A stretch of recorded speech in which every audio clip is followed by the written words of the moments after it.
It is often the case that the most peculiar and convoluted mysteries arise not from the desperate intrigues of criminals, but from the cold, calculated realm of wealth and inheritance. Among the many cases I chronicled of my friend Sherlock Holmes, few stood as a testament to the insidious nature of greed, as did the affair of Sir Bartholomew Fortescue and his ill-fated will. It was an evening in the autumn of 1893 when Holmes and I found ourselves in our shared lodgings at 221B Baker Street, he lounging in his chair with the faraway gaze that signified deep contemplation, while I occupied myself with an article on modern advancements in medical science.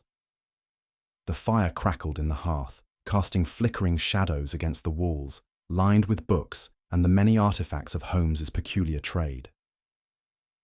"Watson," Holmes remarked suddenly, "have you ever considered the singularity of human avarice?" Before I could fashion a reply, a sharp rap at the door drew our attention. Mrs. Hudson, our long-suffering landlady, entered with the announcement of a visitor. "A Mr. Reginald Hargrove, sir. He insists the matter is urgent." Holmes raised an eyebrow, a flicker of interest crossing his sharp features. "Then by all means, Watson, let us see what fate has in store for us this evening." Thus began a case that would lead us into the tangled affairs of a family, torn apart by fortune, ambition, and, ultimately, murder. The man who stepped into our sitting room was of middle age, with a gaunt face and the anxious air of one carrying a terrible burden. He removed his hat with trembling hands and dabbed at his brow with a handkerchief before seating himself opposite Holmes. "You must forgive my intrusion at such an hour," he began, his voice unsteady. "But I come on behalf of my client, Miss Eleanor Fortescue, regarding the untimely death of her uncle, Sir Bartholomew Fortescue." Holmes leaned forward, his fingers steepled beneath his chin. "The name is familiar. A man of great wealth, if I recall correctly?" "Quite so," Hargrove nodded.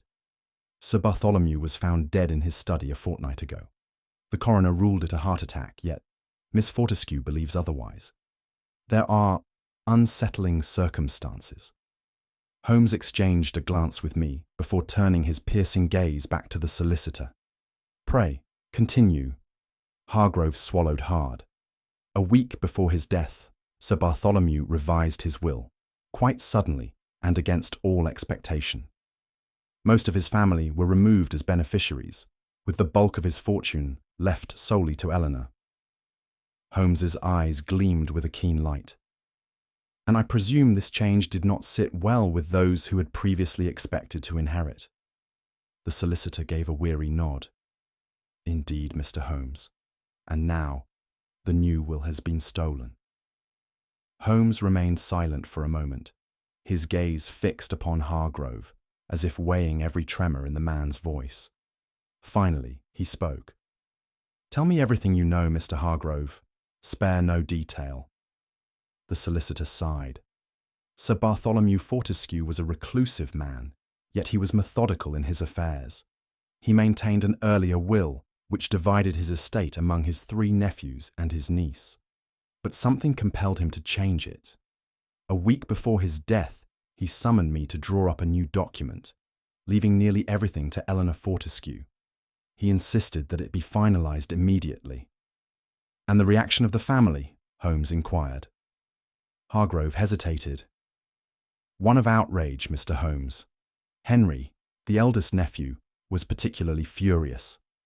Alistair, a known gambler, took the news poorly. Even Lucian, the quiet scholar, seemed agitated. And Margaret, the niece. Well, she was cordial, but I sensed resentment beneath her politeness." Holmes tapped his fingers against the arm of his chair. "And what of the theft?" "Just yesterday," Hargrove said gravely, "an intruder broke into my office and stole the only original copy of the will."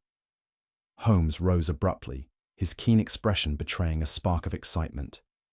"Then, my dear Watson, it would seem we have a case most worthy of our attention." Holmes remained silent for a moment, his steely gaze fixed upon Mr. Hargrove, fingers steepled beneath his chin. Then, with a slight nod, he spoke. "Tell me, Mr. Hargrove, upon what grounds does Miss Fortescue suspect foul play?" The solicitor shifted uneasily. Sir Bartholomew had no known ailments beyond those expected of a man his age, yet he was found collapsed over his desk, the new will resting before him.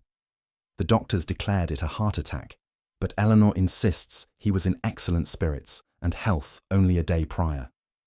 He had even spoken of plans for a prolonged visit to London. Holmes leaned forward. And what of the family's reaction to this sudden change of fortune?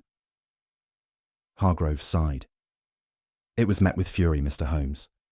Henry Fortescue, who once stood to inherit the estate, was particularly vocal in his outrage. Alastair, burdened by gambling debts, had more than enough reason to be displeased. Lucian, the youngest, rarely speaks of it, but his silence troubles me more than open anger. And Margaret, well, she hides her feelings well, but even she did not escape the impact of this decision. Holmes exhaled softly. Intriguing, indeed. The will itself, Holmes continued. I presume you kept it in your possession? Yes, Hargrove confirmed. As is customary, the original was secured in my office safe, while Sir Bartholomew retained a personal copy. That copy was discovered atop his desk at the time of his death, yet, Holmes raised a finger, yet the original has gone missing. Hargrove's face darkened. Precisely. Only yesterday, my office was forcibly entered during the night. My desk was rifled through, and the safe had been brutally forced open. The only item taken was the original will. Nothing else was disturbed, not even the considerable sum of money I kept within the same drawer. Fascinating, Holmes murmured. The thief had no interest in financial gain, only in eliminating a document of legal consequence. Tell me, was there any sign of who might have committed the act? None, Hargrove admitted. No footprints, no witnesses. It is as if the culprit vanished into the air. Holmes turned to me with a knowing look. Watson, do you recall what I once said about inheritance? I nodded. That it is the most dangerous of motives. Indeed, he said, eyes gleaming. And I dare say, we have only scratched the surface of this mystery. Holmes leaned back in his chair, his expression unreadable. Consider this, Watson. A wealthy man suddenly changes his will, favouring one over many. He is dead within a week. The very document that proves his intentions is stolen, and not a shred of evidence remains. What does that suggest? I frowned. That someone wished to erase all proof of his decision. Precisely. He turned to Hargrove. The fact that the will was taken and nothing else suggests that its very existence threatened someone. And tell me, did anyone outside the Fortescue family know of this revision? Very few, Hargrove admitted. Only Sir Bartholomew, myself, and Miss Fortescue were aware of the full details. The others knew a change had been made, but not to what extent. Holmes smiled thinly. Ah, but there are ways to learn such things, are there not? Servants over here. Papers are left carelessly upon desks, and of course, there is always the hand of an insider. You believe the thief was not an outsider? I asked. Holmes gave a slow nod. The evidence does not point to a desperate burglar, but to one who understood the significance of that document. And when the truth is known, Watson, I believe we shall find that this was no mere theft, but murder most deliberate. The morning was bleak as we boarded the train to Surrey, the sky heavy with the promise of rain. Holmes, his long figure stretched in our compartment, said little, his gaze fixed upon the passing landscape. I had seen him in this state before, his mind already at work, turning over each fragment of the case, testing its angles against his formidable logic. You are uncharacteristically quiet, Holmes, I remarked, breaking the silence. He turned his sharp, grey eyes upon me. There is much to consider, Watson. A man alters his will, disinherits his family, and is dead within a week. The document vanishes, and yet no one has sought to contest its existence. Why? Before I could respond, the train slowed, and soon we found ourselves before Highcombe Manor, the grand but weather-worn estate of the late Sir Bartholomew Fortescue. a house of considerable age. It bore the marks of both wealth and decay. Fine architecture standing in contrast to creeping ivy and neglected stonework. Eleanor Fortescue, a young woman of refined bearing yet unmistakable distress, received us in the drawing room. "Mr. Holmes, Dr. Watson, I cannot tell you how grateful I am for your arrival," she said. Holmes inclined his head. "Miss Fortescue, we shall require the full truth of what transpired here. Let us begin with the will." Eleanor folded her hands in her lap, her expression troubled. "Until last week, my uncle's estate was to be divided equally among my cousins and me. It was always understood that Henry, the eldest, would inherit Highcombe Manor, while the fortune would be shared. But something changed." Holmes regarded her keenly. "What prompted this revision?" She hesitated. "I do not know. A week before his death, my uncle summoned his solicitor and ordered a complete alteration. I was named the sole beneficiary, with only modest allowances left to my cousins. He dismissed their protests outright. Then, only days later, he was dead." Holmes drummed his fingers against the armrest. "And in that time, did he mention receiving any threats or disturbances?" Eleanor nodded. "Yes, he became fearful, unlike himself. He spoke of shadows at his window at night, of papers being disturbed in his study, but he never confided in me what troubled him so." Holmes exchanged a glance with me before standing. "Miss Fortescue, I believe it is time we made the acquaintance of your cousins." We were led to the library, where the Fortescue heirs had gathered at Eleanor's request. Their eyes followed us with varying expressions: hostility, caution, and thinly veiled curiosity. Holmes wasted no time. "Gentlemen, Miss Fortescue, I am here to investigate the death of your uncle and the matter of his missing will. You will oblige me by answering my questions with candour." Henry Fortescue, a broad-shouldered man of stern features, was the first to speak. "A will is stolen, and you presume foul play, Mr. Holmes." His voice was edged with bitterness. "Perhaps the greater crime was its existence." "A sentiment you were not alone in holding, I imagine," Holmes replied smoothly. "Your uncle's sudden reversal of fortune must have been an unpleasant surprise." Henry's lips curled. "It was an injustice, sir." Alistair Fortescue, lounging in a chair with an air of careless indifference, smirked. "Come now, Henry, let us not be dramatic.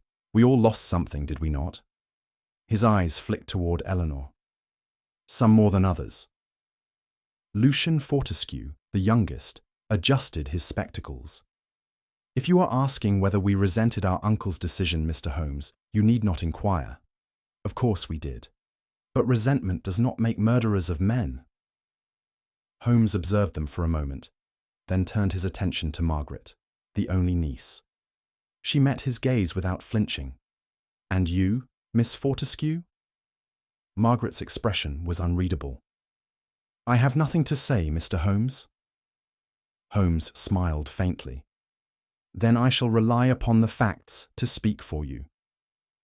Holmes wasted no time in requesting that he be shown to Sir Bartholomew's study, the last place the will had been seen before its disappearance. Eleanor led us down a dimly lit corridor to a heavy oak door, which she pushed open with some effort. The air inside carried the scent of old paper, ink, and the faintest trace of tobacco. Holmes paused at the threshold, his keen eyes scanning the room before stepping inside. He moved with deliberate care, his gaze darting across the bookshelves, the grand mahogany desk, and the ornate brass lamp that still sat unlit. "Watson, observe," he murmured, gesturing toward the desk drawer. "The lock has been forced, though with an uncommon subtlety. The damage is slight, yet the residue of candle wax upon the metal tells us that someone worked here under the cover of darkness." Eleanor's breath caught. "Then it was stolen that night?" Holmes did not answer immediately. Instead, he ran a gloved finger along the surface of the desk, stopping at a peculiar mark carved into the wood, an unfamiliar symbol, almost deliberate in its precision. "This," he mused, is no accident. He turned to Hargrove, who had followed us into the room. Tell me, sir, does this insignia bear any connection to your profession? Hargrove paled but shook his head. Holmes merely smiled. Interesting. It was then that Watson, idly surveying the fireplace, called out, Holmes, I believe I have found something. Holmes crossed the room in an instant, peering into the fireplace where I had pointed. Among the soft grey ashes of burned paper, a single fragment remained intact, small, browned at the edges, yet not entirely consumed. Carefully, Holmes extracted it and held it up to the light. A most unfortunate attempt at destruction, he murmured. See here, Watson. Do you recognize this watermark? I leaned in, noting the delicate crest embossed upon the torn fragment. It matches the legal stationery Mr. Hargrove uses. Eleanor's eyes widened. Then it must be part of my uncle's will. Hargrove, visibly unsettled, cleared his throat. It is possible, but I cannot say for certain. Holmes chuckled, shaking his head. You underestimate the resilience of paper, Mr. Hargrove. Even fire cannot erase all truth. He turned the fragment over, revealing a partial word scrawled in ink. Estimate, I read aloud. Surely, Holmes, this confirms that the will was destroyed. Not quite, he replied. Consider, why burn only part of the document? If one wished to erase all evidence, why not destroy it completely? I frowned. Then you believe it was staged? Holmes inclined his head. Or rather, a forgery was destroyed, while the real document remains hidden. Tell me, Mr. Hargrove, if a skilled hand wished to alter the wording of a will, how difficult would it be? Hargrove's face darkened. With the right resources, quite simple. Holmes smiled. Precisely what I feared. Holmes turned the burned fragment over once more before placing it carefully into his pocket. His gaze, however, had already moved elsewhere, to the insignia carved into the desk, its lines deliberate and precise. He traced it lightly with his fingertips, his eyes narrowing in contemplation. Curious, he murmured. This symbol was not the idle work of an agitated hand, nor the careless scratch of a paper knife. It was carved with intention. Eleanor leaned forward, peering at the design. I do not recognize it. Do you believe my uncle placed it there? Holmes did not answer at once. Instead, he turned to Hargrove, whose countenance had grown paler by the moment. And you, sir? Surely, in your position, you have encountered such an emblem before. The solicitor hesitated. I cannot say for certain. Holmes's lips curled slightly. A most unsatisfactory response, Mr. Hargrove, and yet an illuminating one. I could bear the suspense no longer. Holmes, do you recognize the symbol? He gave a slight nod. Indeed, Watson. It belongs to the League of the Ebon Claw, a clandestine society whose dealings have long been whispered of within the highest legal circles. Their members are few, yet their influence is vast, particularly in matters of contested estates and manipulated inheritances. Eleanor gasped. You mean to say my uncle was involved with such men? Holmes steepled his fingers. Or worse, Miss Fortescue, he may have unwittingly opposed them. If Sir Bartholomew discovered deception within his own legal affairs, it would explain the urgency of his revised will, and perhaps why he did not live to see its execution. I shuddered at the implication. Holmes, however, merely nodded to himself, as if another puzzle piece had fallen into place. Come, Watson, he said briskly. It is time we paid another visit to Mr. Hargrove's office. I believe we shall find that the will was only the first of many secrets buried in this case. Holmes and I left the estate early the next morning to call upon Dr. Bernard Stokes, the late Sir Bartholomew's physician. We found him in his modest practice in the village, a stout gentleman with sharp eyes, his manner betraying both experience and curiosity. I must admit, he said, folding his hands upon his desk, I was surprised when the authorities declared Sir Bartholomew's death to be the result of a heart attack. Holmes leaned forward. You did not share their conclusion? Dr. Stokes sighed. It is not impossible, Mr. Holmes, but it is unlikely. The man was in sound health for his age. He had some troubles with his heart, yes, but nothing to suggest an imminent fatal attack. I had examined him only a fortnight prior. His pulse was steady, his faculties sharp. He had years ahead of him. Unless, of course, he was given something to hasten his end, Holmes murmured. The doctor's expression darkened. If you suggest poison, Mr. Holmes, I cannot argue against it. There were no signs of distress, no struggle. Just a man found lifeless at his desk. The absence of clear symptoms often speaks louder than their presence. Holmes exchanged a glance with me. And yet no toxicology was performed? None, Dr. Stokes admitted. The coroner, an old friend of the family, saw no reason to dispute a natural cause.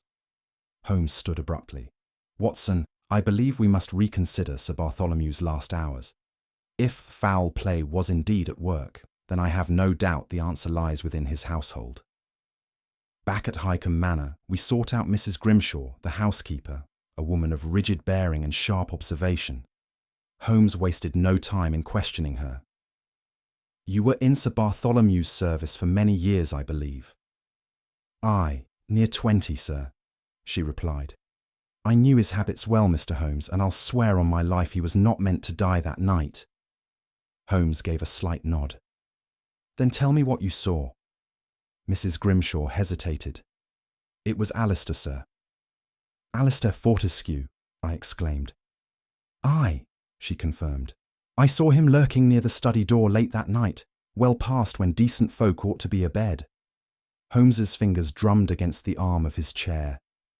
And did you witness him enter the room? Mrs. Grimshaw pursed her lips.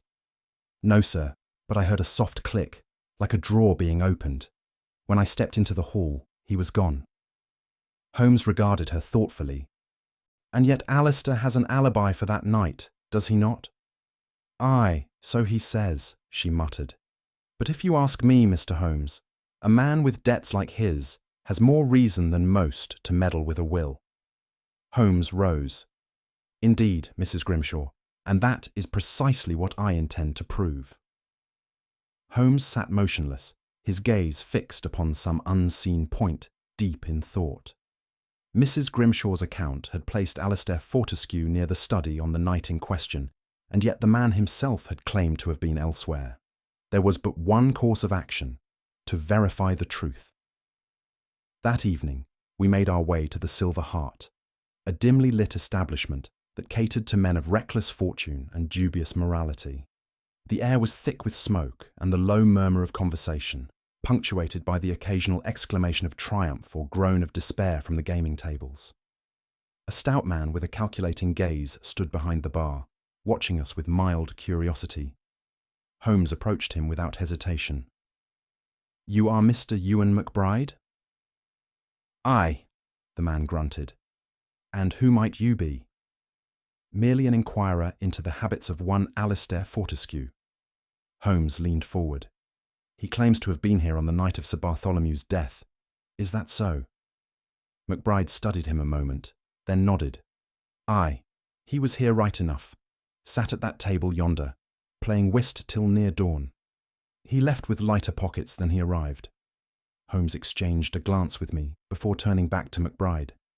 You are certain? As certain as a man can be, sir. As we stepped out into the cold night air, I turned to Holmes. So Alistair's alibi holds.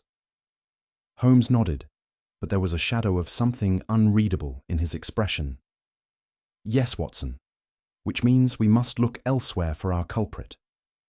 Back at Highcombe Manor, Holmes directed his attention once more to Sir Bartholomew's study, his keen eyes darting across the room like a predator hunting its prey. With measured precision, he began sifting through the papers upon the desk, his fingers pausing now and then upon a document of interest. It was after several moments of this silent examination that he let out a soft exclamation and withdrew a folded sheet of parchment from beneath a stack of legal correspondence. Without a word, he handed it to me. The ink was smudged in places, the handwriting hurried and uneven. Bartholomew, you place yourself in grave peril. If you proceed with your decision, you will not live to see its consequences. Some things are better left undisturbed. There was no signature. Eleanor, who had remained by the doorway, let out a gasp. A threat! Indeed, Holmes murmured. A rather direct one. He tapped the parchment. Observe, Watson, the ink has bled slightly, indicating it was written in haste. The penmanship is inconsistent, suggesting a shaking hand. This was written by someone in fear. I turned to Eleanor. Do you recognize the handwriting? She hesitated. No. But that does not mean it did not come from someone within the household. Holmes folded the letter carefully and slipped it into his pocket. Whoever wrote this believed Sir Bartholomew was meddling where he should not. That suggests a deep-seated conspiracy, one that warranted a warning before action was taken. His gaze grew distant, his mind already racing ahead. Come, Watson. I believe we are drawing ever closer to the truth. Holmes stood by the fireplace in deep contemplation, the unsigned warning letter still between his fingers. His expression, though impassive, betrayed a flicker of something I had come to recognize. The sharpening of his mind upon a single point of suspicion. Watson, he said at last, what do we know of Mr. Hargrove? I considered for a moment. A solicitor of long-standing reputation, engaged in Sir Bartholomew's affairs for years. He was responsible for drafting the new will and the only man besides Eleanor who knew its exact contents, Holmes interjected. Yet the will vanished from his office, an office no common thief would think to ransack. Consider, Watson, who benefits most from its absence? I stared at him. Surely you do not suspect Hargrove of complicity? Holmes tapped the letter against his fingers. I suspect him of fear, Watson, and fear makes men reckless. At that moment, Eleanor entered the study, her face pale. Mr. Holmes, I have spoken again with Mr. Hargrove. He seems uneasy. Ah! Holmes' eyes gleamed. And did he mention the letter? She hesitated. No, but he urged me not to investigate further. He insists that uncovering the truth will do more harm than good. Holmes turned to me. You see, Watson? The man knows more than he admits. He is caught between forces he does not dare oppose. I frowned. Then how do we force his hand? Holmes smiled. By making him believe his greatest fear has come to pass. Holmes' plan, once devised, was simple in execution. Eleanor would send word through the local papers that a copy of the stolen will had been recovered. The implication was clear. Whoever had taken the original had failed in their objective. We gathered in the drawing room as Eleanor dictated the message to be sent. Hargrove, summoned under the pretense of new developments, arrived with visible agitation, his hands twitching as he removed his gloves. I received your message, he said, his voice tight. Miss Fortescue, you have recovered a copy of the will? Eleanor hesitated only briefly before nodding. Indeed, Mr. Hargrove. It appears my uncle had the foresight to make an additional copy before his death. The solicitor's face drained of colour. That is unexpected. Holmes, watching him keenly, said, Unexpected, Mr. Hargrove? Or inconvenient? The man's lips parted, but no words came. Holmes turned to me. Watson, I believe our trap has been sprung. Now we wait for the mouse to come scurrying into the open. Holmes' trap was set, and all that remained was for the guilty party to take the bait. The announcement of the recovered will had been made in the morning, and by nightfall, Holmes was certain that whoever had stolen the original would make a desperate attempt to retrieve or destroy this supposed copy. At Holmes's request, Inspector Lestrade had arrived from Scotland Yard, taking up a concealed position with 2 officers near the entrance of Sir Bartholomew's study. Holmes, Watson and Eleanor remained inside, the room dimly lit by a single candle on the desk. Holmes had carefully arranged papers upon the surface, making it appear as though the missing will lay among them. Time passed in tense silence. The house had retired for the night, and the stillness of the great estate was broken only by the distant creaking of wood as it settled. Then, just past midnight, a faint scraping sound came from the corridor. Holmes raised a hand, signalling for silence. A moment later, the door latch moved ever so slightly, followed by a careful, deliberate push. The door opened an inch, then two. A shadowed figure slipped inside with practiced stealth, moving toward the desk where the candle flickered. Holmes waited until the figure's gloved hand reached for the papers before speaking. "I would advise against that." The intruder froze. In the same instant, Holmes struck a match, illuminating the room. At once, Lestrade and his men burst in, cutting off the figure's escape. The intruder turned wildly, eyes wide with panic. "Margaret Fortescue!" Eleanor let out a gasp. "Margaret!" The young woman's face was pale, her breath unsteady. I had to take it." Holmes stepped forward. "And what exactly were you hoping to achieve? The will was already exposed. What good would its removal do now?" Margaret's lips trembled. "You don't understand. I wasn't acting alone." Holmes exchanged a glance with Lestrade. "Indeed, Miss Fortescue. Then I suggest you start talking, because your accomplice will not wait long before attempting to silence you." Margaret Fortescue stood motionless, her chest rising and falling with rapid breaths. The flickering candlelight revealed a face caught between fear and defiance. Eleanor stared at her cousin in disbelief. "Margaret!" she gasped. "What are you doing?" The young woman swallowed hard, her gaze shifting from Eleanor to Holmes, who studied her with detached curiosity. Lestrade, ever impatient, stepped forward. "Well, Miss Fortescue, have you anything to say for yourself?" Margaret's lips parted, but no words came. Holmes, however, seemed unconcerned by her silence. Instead, he bent down, retrieving a small brass key that had slipped from her grasp in her panic. He turned it over in his fingers, then met her eyes. "This key," he said softly, "is not yours, is it?" A shudder passed through her frame. "It belongs to your uncle's desk," he continued, "and you intended to use it to remove, or destroy, something within it. But tell me, Miss Fortescue, why return to a crime already committed? Unless, of course, the first attempt was incomplete." She trembled, but said nothing. Holmes exhaled sharply and turned to Lestrade. "Let us not press her just yet. There is another who would do well to explain his part in this sordid affair, one who no doubt convinced this young woman that she had no choice but to act." Margaret's head snapped up, her eyes wide with sudden alarm. "No!" she blurted. He only wanted to help." Holmes nodded.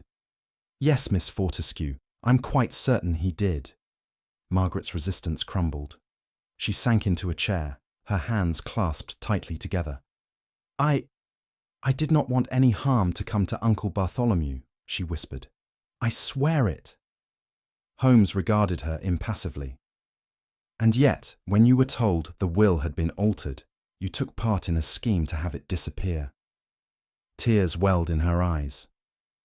"He said it was for the best, that it would keep the family together." "He," Holmes repeated. Margaret hesitated, then whispered, "Mr. Hargrove." A triumphant gleam flickered in Holmes's eyes. "Of course," he murmured. "The man who stood to lose everything if the truth were made known." Margaret clutched at Eleanor's hands. "I never meant to steal the will. Mr. Hargrove, he told me that if it were found, Henry would be ruined, that Eleanor would suffer for it. He said the law would turn against us all. I believed him." Holmes folded his arms. "And yet you came here tonight, Miss Fortescue. Did your solicitor urge you to correct his crime? Or was it someone else who suggested that loose ends needed tying?" Margaret's expression shifted to one of horror. He said it was dangerous to leave things unfinished." Holmes's gaze darkened. "A solicitor does not give orders like a criminal mastermind, which means, my dear Watson, we are dealing with something far greater than mere fraud." Holmes wasted no time. "Come, Lestrade. We have business with Mr. Hargrove." The solicitor had not left Highcombe Manor, no doubt eager to hear the outcome of the night's events. When we entered the drawing room, he was waiting near the fireplace, a tumbler of brandy in hand. His expression betrayed neither relief nor concern. "Ah," he said smoothly. "I take it your trap was successful." Holmes smiled thinly. "Indeed, sir. Though I wonder, are you more relieved or displeased?" Hargrove's brow creased. "Mr. Holmes, I do not follow your meaning." "You will," Holmes assured him. "Tell me, how long have you been in service to the League of the Ebon Claw?" The brandy glass slipped from Hargrove's fingers, shattering upon the floor. He paled. I do not know what you mean." Holmes's voice remained calm. "Sir Bartholomew discovered your deception, did he not? He learned that the very firm meant to protect his estate had been conspiring against him, that the men he trusted were those most eager to see him fall." Hargrove took a step back, sweat beading at his temple. "Enough," Holmes said sharply. "Your network of fraudulent solicitors has manipulated wills for years, twisting legal affairs for your own benefit. When Sir Bartholomew uncovered your scheme, you had him eliminated, but his final act, the revised will, still threatened your success. And so, you turned to the one Fortescue desperate enough to do your bidding." Hargrove's breathing was ragged. "You have no proof?" Holmes smiled. "My dear sir, I never make an accusation without it." And with a nod to Lestrade, the handcuffs snapped shut. Holmes withdrew the burned fragment from his pocket and turned it over in his fingers, his expression unreadable. The room was silent as he regarded the brittle scrap with the same intensity he might devote to a rare specimen under his lens. "This, my dear Watson, is not a piece of the stolen will at all," he said at last. "It is rather a forgery." I stared at him. "A forgery? But surely—" He held up a hand. "Consider, Watson. If one intended to steal a will, why not destroy it entirely? And yet, here we have a single fragment, deliberately burned, but not wholly obliterated. Why?" Eleanor leaned forward, her brow furrowed. "To deceive me?" "Precisely," Holmes said. "It was meant to convince you that the will had been destroyed, ensuring that no further search would be conducted. But forgery is a difficult art, and the true document still exists. Someone, perhaps even Hargrove himself, attempted to manufacture a false trail." Lestrade scoffed. "And yet the real will is still missing." Holmes smiled faintly. "For now. But we are closing in, my dear Lestrade. The deception is unraveling, and soon the whole web of lies will collapse." He turned back to the desk, eyes gleaming. "Speaking of which, there is another matter that requires our attention." Holmes ran his fingers lightly over the insignia carved into Sir Bartholomew's desk, his expression growing colder by the second. "This symbol," he murmured, "is not merely a decorative flourish. It is the mark of the League of the Ebon Claw." Lestrade frowned. "Never heard of it." "You would not have," Holmes replied. "It is a secretive network operating within certain legal circles. Its members specialize in the manipulation of wills, estates, and financial documents. They infiltrate law firms, prey upon the elderly and vulnerable, and twist the law to serve their own ends." Eleanor looked stricken. "Then my uncle, he must have discovered them." Holmes nodded. "And it cost him his life. His decision to change his will was no mere whim. It was an act of defiance against those who had manipulated his affairs for years. He sought to cut out those who profited from deceit, and for that, he was silenced." Lestrade let out a low whistle. "Then Hargrove was part of this." Holmes tapped the carved symbol. "It is no accident that this was etched into Sir Bartholomew's desk. It was left as a warning, or a signature. And Hargrove was at the very heart of it." He exhaled sharply. "Now, Watson, let us end this farce once and for all." Holmes turned back to Margaret Fortescue, whose hand still trembled in her lap. You said that Hargrove persuaded you to steal the will, that he assured you it was for the family's good. But Margaret, who, in truth, gave him those instructions? Margaret's mouth opened, then closed again. Her gaze flickered to Eleanor, then to the door, as if she wished to flee. Was it Henry? Holmes pressed. She stiffened. That is your answer, Watson, Holmes said quietly. It was Henry Fortescue who orchestrated this scheme. Hargrove was merely his instrument. Eleanor gasped. No, it cannot be, Holmes continued, his voice smooth and unwavering. Henry Fortescue had the most to lose. He had lived for years under the assumption that Highcombe Manor was his by birthright. When Sir Bartholomew changed his will, Henry saw his entire future vanish in an instant. He could not allow that to happen. Lestrade's eyes narrowed. So he had Hargrove steal the will? Not quite. Holmes turned to us. Hargrove was an unwilling conspirator, caught between the League of the Ebon Claw and Henry's growing desperation. Henry bribed Hargrove to manipulate Sir Bartholomew's legal affairs, ensuring that the previous will remained in force. But when the old man uncovered the truth, he rewrote his will entirely, cutting out not just Henry, but every link to this shadowy organization. Eleanor whispered, "So Henry killed him." Holmes nodded. He used a rare, undetectable toxin, one that mimics the symptoms of a heart attack. The doctor, seeing no obvious cause for suspicion, ruled it a natural death. Margaret let out a soft sob. I had no idea. Holmes straightened. Henry had hoped that with the will destroyed, the estate would remain his by default. But when we suggested a copy had been found, he realized that his crime had been for nothing. Lestrade's expression hardened.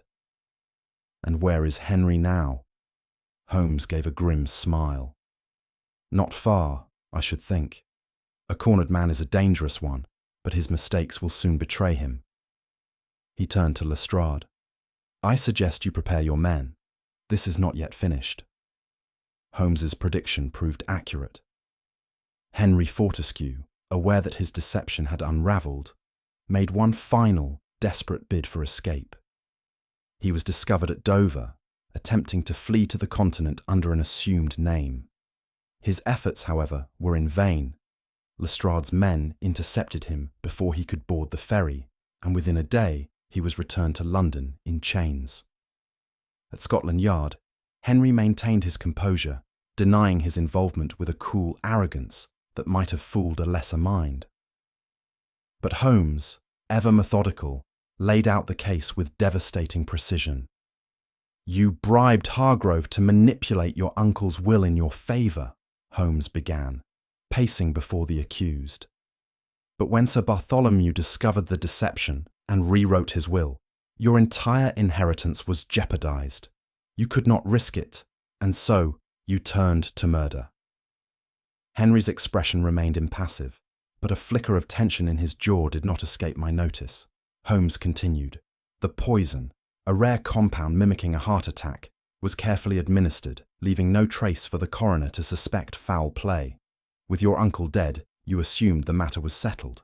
But then came the missing will, and when the suggestion of a surviving copy arose, you panicked. Lestrade stepped forward. Henry Fortescue, you are under arrest for the murder of Sir Bartholomew Fortescue. As the cuffs were snapped onto his wrists, Henry at last lost his composure. This is madness, he spat. You have no proof. Holmes merely smiled. Proof, my dear sir, is what you left behind at every turn. And when this case is laid before a judge, I suspect your future will be decided quite swiftly. Meanwhile, Hargrove, his schemes laid bare, offered little resistance. He was charged with fraud, conspiracy, and the destruction of legal documents, his once respected career reduced to ruin. With both men in custody, the case was at last brought to its inevitable conclusion. But justice, as I would soon observe, did not always bring comfort to all involved. Margaret Fortescue had not spoken a word since her confession. She sat motionless in the drawing room of Highcombe Manor, her hands clasped tightly in her lap, as if seeking to hold together what remained of her dignity. When Lestrade came to take her statement, she did not protest. "I will sign whatever is required," she said, her voice hollow. "I have no defence." Holmes regarded her for a long moment before speaking. "Miss Fortescue, your actions, however misguided, were not those of a murderer. You were deceived, coerced into believing you were protecting your family, and in the end you sought to undo the wrong." A single tear slipped down her cheek. "It does not change what I did. I stole from my own uncle's study. I was blind to the truth until it was too late." Lestrade cleared his throat. "The courts may take mercy on you. Given the circumstances, obstruction of justice will likely be the charge, and with your cooperation—" He hesitated. "It need not be the end of your life, Miss Fortescue." Eleanor, standing beside her cousin, placed a gentle hand on her shoulder. "Margaret," she whispered, "we will not abandon you." Holmes gave a nod of approval before turning to me. "Come, Watson, our work here is done." As we departed, I could not help but feel a twinge of sympathy. Justice had been served, but not without sorrow. Holmes, however, remained as composed as ever, his gaze already set upon the next mystery. The legal formalities were settled with little opposition. With Henry Fortescue's arrest for murder and Hargrove's exposure as a fraudulent conspirator, there remained no further challenge to Sir Bartholomew's final will. Eleanor Fortescue, the rightful heir, inherited Highcombe Manor and the entirety of her uncle's estate. And yet, as we sat in the drawing room on that final evening, it was clear that the weight of victory had taken its toll upon her. She stood by the window, gazing out at the mist-covered grounds, her arms folded, as if bracing herself against an unseen chill. I thought when all was resolved I would feel relief," she murmured. "But all I feel is sorrow." Holmes, seated near the fireplace, regarded her with measured sympathy. "Justice often carries with it a bitter taste, Miss Fortescue," he said. "An inheritance is seldom a gift free from grief." She turned to us, her expression strained. "Margaret will face the courts. My cousin is a criminal, my uncle is dead, and Henry, for all his faults, he was still family." I stepped forward. "Eleanor, your uncle wished for you to have this inheritance, not for wealth's sake, but because he trusted you to honour his name. You are not responsible for the crimes that led us here." She gave me a small, weary smile. "Doctor, Watson, you are kind, but I shall need time before I can accept what has happened." Holmes stood, retrieving his coat. "Time is the greatest healer, Miss Fortescue. And as I have seen, it also has a curious way of revealing truths we least expect." With that, we departed, leaving Highcombe Manor behind. But as we travelled back to London, I could not silence the question in my mind. How had Holmes known, beyond all doubt, who the true culprit was? As we settled once more into the familiar surroundings of 221B Baker Street, I found myself unable to contain my curiosity any longer. "Holmes," I said as he lounged in his chair, lighting his pipe, "I must admit, the brilliance of your deductions astounds me, but I find myself in need of clarification. How, exactly, did you piece it all together?" Holmes exhaled a thin stream of smoke, his lips curling into a faint smile. "Ah, Watson, the answer was never in the grand gestures, but in the smallest inconsistencies." I leaned forward expectantly. "First, consider the burned paper. It was not the stolen will, but a forgery, intended to deceive Eleanor into believing the original had been destroyed. A foolish ploy, for a true thief would have burned the entire document rather than leave even a fragment behind. Then there was the carved symbol on Sir Bartholomew's desk," he continued, "an unmistakable mark of the League of the Ebon Claw, revealing that this was not merely a family squabble, but a crime intertwined with professional fraud. And yet," I said, "you still lacked proof of Henry's direct involvement." Holmes smiled. Not so, my dear Watson.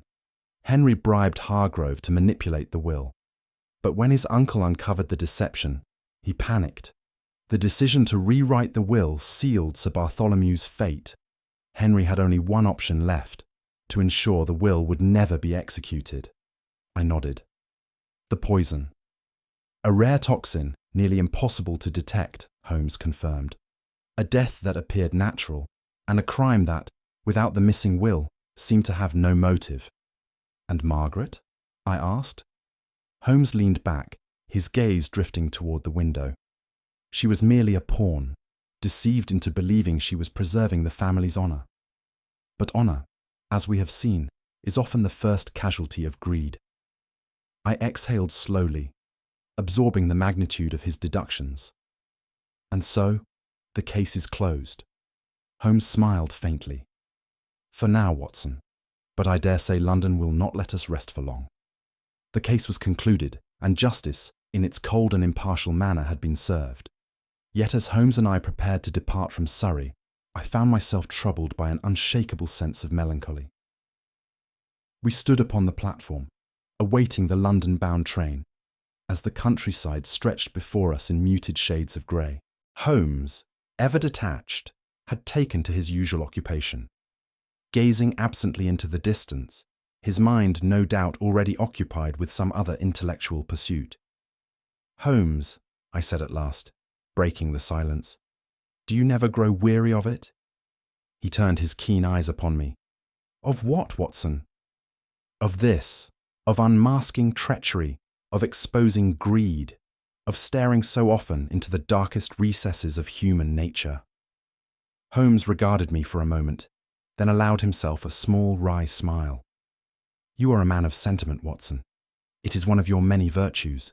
But tell me, would you prefer ignorance? That such crimes should go unpunished? That the guilty should prosper while the innocent suffer? Of course not, I admitted. And yet, I cannot help but wonder if these cases, these relentless examinations of deceit, do not leave some imprint upon even the keenest mind. Holmes exhaled slowly, then glanced toward the horizon.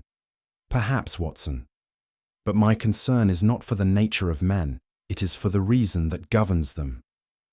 The whistle of the approaching train cut through the morning air. As the wheels screeched against the rails, Holmes turned back to me, his expression unreadable. Come, Watson. I believe there is still time for us to catch the morning papers. As the train carried us back to London, Holmes sat opposite me, his fingers steepled beneath his chin. The rhythmic clatter of the carriage wheels provided a steady accompaniment to his thoughts. At last, he spoke. Watson, crime is the reflection of human folly, a study in greed, passion, and desperation. It is the inevitable consequence of man's own weaknesses. He turned his sharp gaze upon me. But solving it, that, my dear fellow, is the triumph of reason. It is the light against the darkness, the order against the chaos. And as long as such shadows persist, I shall take some satisfaction in illuminating them. I could not help but smile. Then I suppose I shall continue to document your victories, Holmes, no matter how grim the circumstances. He allowed himself a rare chuckle. Indeed, Watson, it would be a shame to let Scotland Yard take all the credit.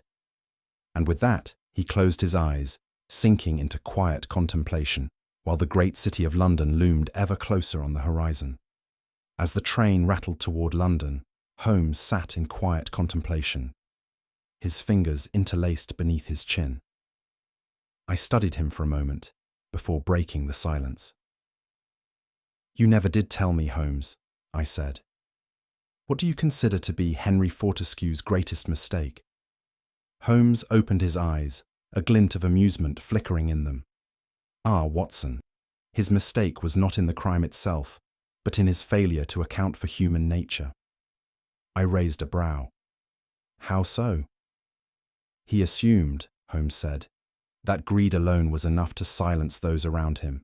He believed that money could bury a crime, that deception could erase guilt, and that fear would keep all who knew the truth in check. He exhaled lightly. But the human conscience is a peculiar thing.